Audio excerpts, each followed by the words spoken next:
Bonjour et bienvenue à tous sur Graphimani Channel.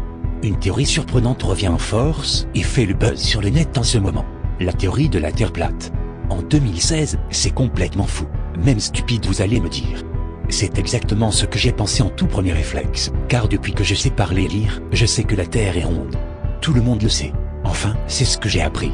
Ce que tous les livres d'école enseignent à tous les enfants, dès le plus jeune âge, dans toutes les écoles du monde, jusque dans les universités de tous les pays civilisés. C'est ce que nous montre aussi la télévision, les médias, la NASA et tous les satellites actuels. Mais la Terre est-elle vraiment telle que l'on nous la montre? Ou est-elle plate? Cubique, creuse, pyramidale, sous un dôme, ou bien en forme de tortue, comme d'après certaines légendes anciennes? J'ai donc voulu en avoir le cœur net. En bref, avoir un avis personnel et analyse plus complète sur ce sujet. Je suis resté littéralement scotché en découvrant toutes les informations et les documents que je vais vous dévoiler dans cette vidéo. 1000 questions ont commencé à jaillir depuis. Commençons donc par le début. J'ai commencé par rechercher des photos et vidéos officielles de notre belle planète, la Terre. Avec les centaines de satellites, de télescopes, de sondes dans l'espace, ou la station orbitale ISS, sans compter les nombreuses anciennes missions Apollo. Ce sera mission facile, je me suis dit. Dès le départ, cela devient très bizarre avec une première anomalie. Je pensais trouver des milliers de photos et vidéos de la Terre en vue complète, grâce à notre ami Google. Eh bien non. Il en a très peu en fait. Étrange. J'essaie en plusieurs langues, même avec différents mots-clés. Idem. Presque pas de photos de la Terre en vue globale. Les quelques rares et mêmes photos partout. Sur Wikipédia, à la NASA, dans les livres, sur le net. Le cliché le plus répandu date même déjà de 1972. Cliché pris par la NASA bien sûr, lors de la mission Apollo 17.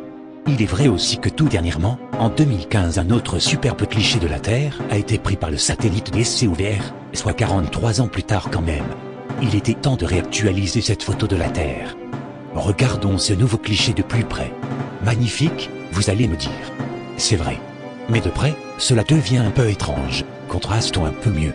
Et rotation à 180 degrés. Voilà. Un peu plus près encore. Voyez-vous comme moi? Et oui, vous lisez bien. Cela ne vous rappelle rien comme message subliminal? C'est le point de départ de mon investigation. J'ai trouvé cela vraiment trop bizarre. Et au final, cela allait être bien pire que cela. Donc première question. Pourquoi avec tous les moyens techniques actuels, alors que 7 milliards d'humains attendent une vraie photo en qualité HD depuis 1972, envoyer une sonde à 1 600 000 km de la Terre pour prendre une vraie photo de la Terre, en qualité soi-disant haute définition? Oui, 1 600 000 km de la Terre. Pourquoi? Il y a des satellites de surveillance, de météo, de cartographie, par centaines ou milliers. Qu'ils soient géostationnaires à 36 000 km en orbite, ou même depuis l'ISS à 400 km d'altitude. Alors en plus, inscrire ces mots dans l'image avec un photomontage de la Terre. Trop bizarre, il faut que j'en sache vraiment plus. Il faut savoir que la NASA et certainement la zone 51 aussi furent initiées avec l'aide de Werner von Braun, le concepteur des fameuses fusées V1 et V2 de la Seconde Guerre mondiale. Mais aussi et surtout avec un soutien et une collaboration très étroite avec Monsieur Walt Disney. Et un lien très proche va se créer entre eux, jusqu'à faire des films ensemble. Gardez bien ceci à l'esprit. Vous saisirez toute l'étendue du mensonge. Revoyons alors l'ancien cliché de 1972 et examinons-le aussi. Vous ne remarquez rien? C'est aussi un montage également. Et ils ne se sont pas gênés, ils en ont fait à fond. Vous remarquerez que l'on ne voit pas les étoiles. Jamais. Sur aucun cliché soi-disant réel. Dommage et bizarre, non? Mais je me trompe peut-être.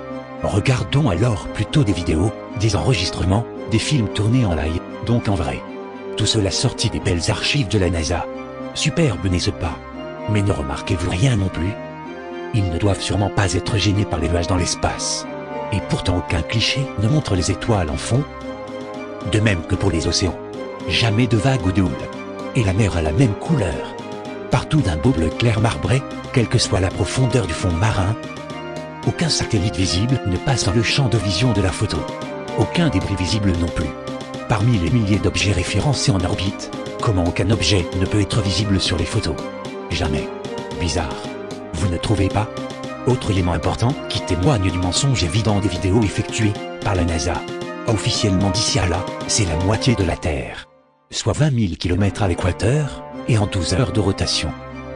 Alors ne remarquez-vous pas que tous les nuages suivent exactement la vitesse de rotation de la Terre, et en restant exactement au-dessus de leur emplacement terrestre pendant 12 heures d'affilée, sans changer de forme, ni de position les uns par rapport aux autres sur l'ensemble de la planète. Je n'ai jamais vu les nuages réagir ainsi, vu d'en bas en tout cas. Et vous? Donc jusque-là, sur aucune des photos ou vidéos officielles, on ne voit ni étoiles, ni satellites, ni débris spatiaux. Aucun relief marin de vagues, de houle, ni de profondeur d'océan, ni de nuages avec des mouvements, de dynamique des fluides. Que croire sur la véracité de ces images, qui semblent bien, toutes faites par infographie? Rien n'est donc réel, tout est donc faux. Mais il y a bien les satellites GPS, vous me direz.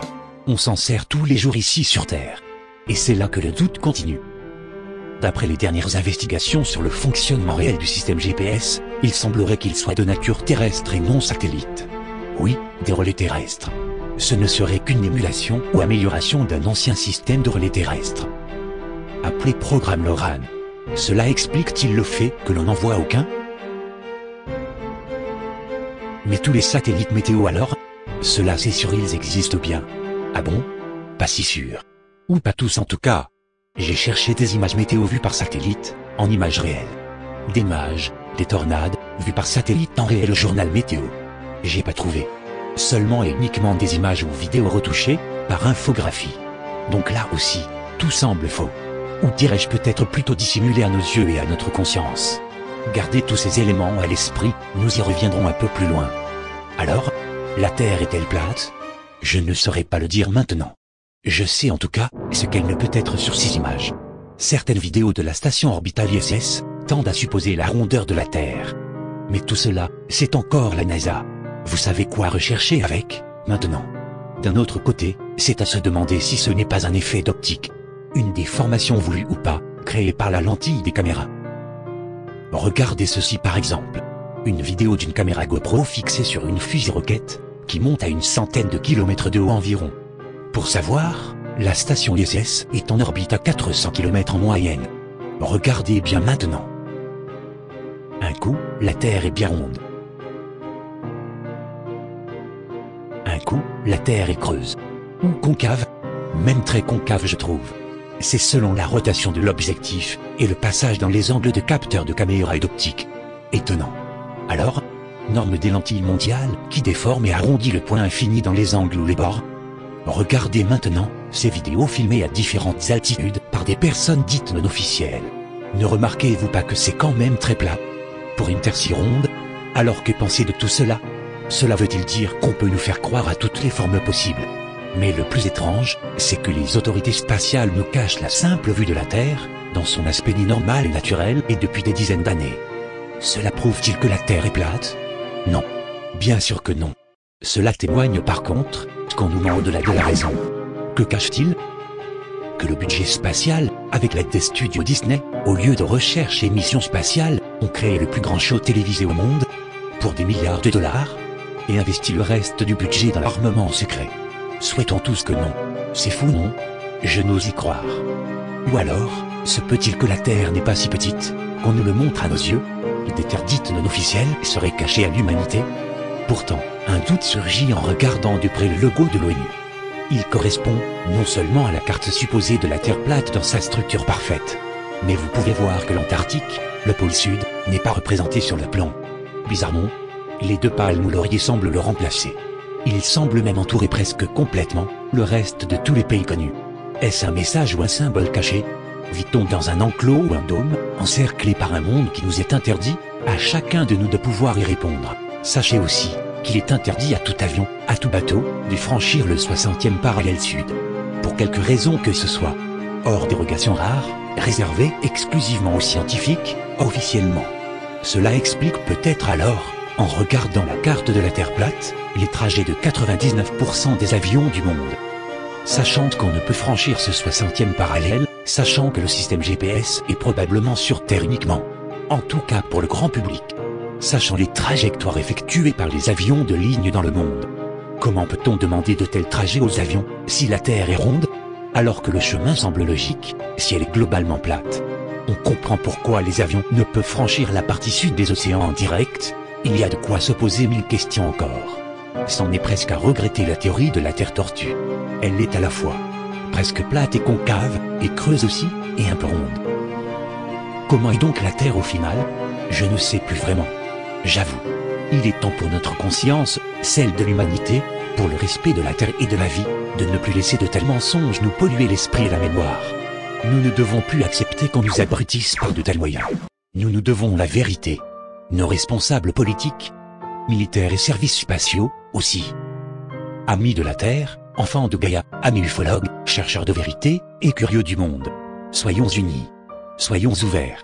Soyons aware. Ne laissons pas le mensonge envahir notre esprit et notre monde. Voici une courte compilation de vidéos depuis l'espace. Essayez de repérer un seul satellite. De voir au moins un seul, des 21 000 débris spatiaux en orbite, et suivis officiellement. Regardez le mouvement des nuages. Le manque d'étoiles. L'aspect des océans.